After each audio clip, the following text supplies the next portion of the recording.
जूतों पर पैर रख कर के नमाज जनाजे के लिए खड़े होने का क्या हुक्म है?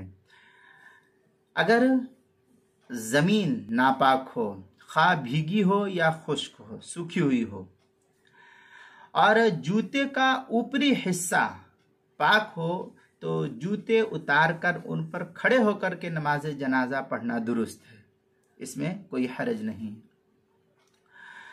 चुनांचे फतावा हिंद के अंदर है, वलौ खला अन अलैहि व कामा अलैहिमा जाज़ा सवाउन कानमा यलिल अर्द मिन्हु नजिसन।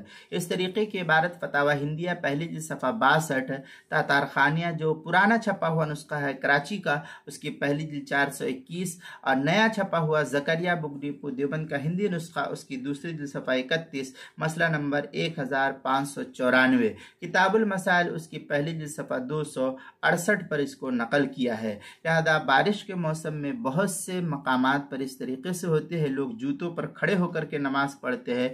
तो जूते पर खड़े होकर के जो नमाज पढ़ते हैं, तो जूते का ऊपरी हिस्सा पाक अगर है, उसको मालूम है कि मेरा जूता पाक है, मेरी चप्पल पाक है, तो जूते उतार कर उन पर खड़े होकर के नमाज पढ़ना दुरुस्त है। और अगर उसको पता है कि पूरा मेरा जूता बिल्कुल पाक साफ ऊपर नीचे से सब है, तो फिर जूता पहन करके भी नमाज पढ़ना दुरुस्त है, जनाजे की नमाज। लेकिन ये अफजल नहीं, मय्यत का एहतराम करते हुए जूते को बाहर निकाल लेना यही अफजल है, यही एहतराम के काबिल है।